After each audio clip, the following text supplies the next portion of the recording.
حضرت علامہ صاحب یہ فرمائیے کہ ایک ایسے وقت میں جب کہ شکست خوردہ اقوام افغانستان سے تقریباً نکل گئی ہیں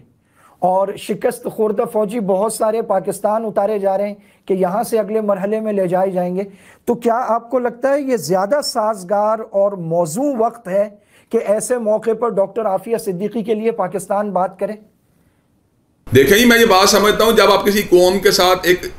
سمپتھی کا مظاہرہ کرتے ہیں، رحم دلی کا مظاہرہ کرتے ہیں یا ایک لحاظ کو اسسٹ کرتے ہیں، تو پھر آپ کا بھی حق بنتا ہے کہ اس کے بدلے کے اندر ان سے کوئی فیور حاصل کریں، اور فیور بھی ایسی جو کسی بھی اعتبار سے آپ پہ احسان نہ ہو بلکہ آپ کا پورا پورا حق ہو۔ اگر آپ ان کے فوجیوں کو ان تک منتقل کرنے کے اندر یا ان کے ہم نواؤں کو ان تک منتقل کرنے کے لیے اپنے وسائل کو، اپنے ریسورسز کو، اپنے پوٹینشل کو استعمال کر رہے ہیں، تو پھر کیا وجہ ہے کہ آپ اپنے ایک جائز مطالبے کو ان کے سامنے نہیں رکھتے کہ ہماری ایک بیٹی جو ہے تمہارے پنجے کے اندر ایک عرصہ دراز سے تڑپ رہی ہے اور بے بسی کی زندگی گزار رہی ہے اور اس کا استحصال کیا جا رہا ہے اور اس کو جلانے کی کوششیں کی جا رہی ہیں، اس کے اوپر باقاعدہ طور کے اوپر جو ہے اس کو جلسانے کی باتیں ہو رہی ہیں، اس کو جو ہے ایک غلط طریقے سے موت کے گھاٹ اتارنے کی باتیں ہو رہی ہیں اور غیر طبی انداز سے اس کے خلاف سازشیں ہو رہی ہیں، تو کیوں تم اس کو ہمارے حوالے نہیں کرتے؟ اس موقع کے اوپر یقین کیجئے میرا دل اس بات کے اوپر بڑا افسردہ ہے کہ خان صاحب ایک طویل عرصے تک ڈاکٹر عافیہ صدیقی کیس کو اٹھاتے رہے، لیکن جب سے وہ اقتدار میں آئے ہیں، شاید اقتدار کوئی ایسی چیز ہے کہ انسان کے نظریات کو اور اس کے افکار کو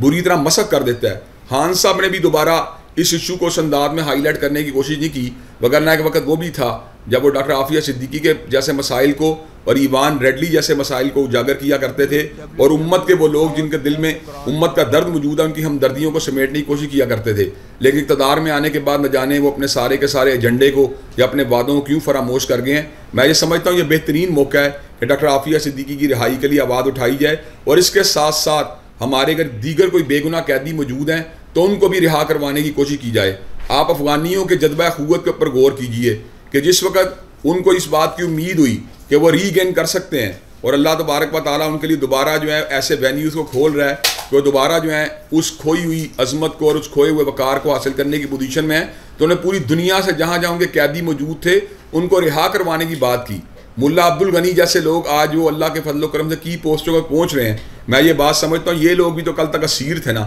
اس کا مطلب یہ اپنے اسیروں سے لا تعلقی کو اختیار کرنا اور اپنے قیدیوں کو فراموش کر دینا اور ان کے دکھ درد کو محسوس نہ کرنا یقیناً یہ قوموں کے زوال کی نشانی ہوتی ہے۔ کاش اللہ تبارک و تعالی ہمیں وہ ویژن عطا فرما دے جس انداز میں افغانیوں نے اپنے قیدیوں کو چھڑوا کر ان کو بڑے منصبوں کے اوپر بٹھایا ہے، لیکن افسوس کی بات یہ ہمارے ملک سے تو عام طور پہ وہ لوگ ٹرانسپورٹ ہو رہے ہیں جنہوں نے بلیس فہمی کا ارتکاب کیا ہوتا ہے، حضرت رسول اللہ صلی اللہ علیہ وسلم کی ناموس اور آپ کی آبرو کے اوپر حملہ کیا ہوتا ہے اور آپ کی عزت کو جو ہے پامال کرنے کی ناپاک جسارت کی ہوتی ہے، لیکن وہ لوگ جنہوں نے امت کے درد کو بانٹا ہوتا ہے یا امت کی خیرہائی کی بات کی ہوتی ہے یا جذبہ جہاد کے تحت جو ہے انہوں نے سامراج کے خلاف آواز کو بلند کیا ہوتا ہے، جب وہ لوگ یہاں سے چلے جاتے ہیں تو ہم ان کی حصول کے لیے، ان کی بازیابی کے لیے سچی بات یہ ہے ایک سٹیپ آگے بڑھنا یا صحیح طور بلند آواز میں آواز اٹھانا تو بڑی دور کی بات ہے، جائز حد تک بھی آواز اٹھانے کے اوپر مادہ تیار نہیں ہوتے۔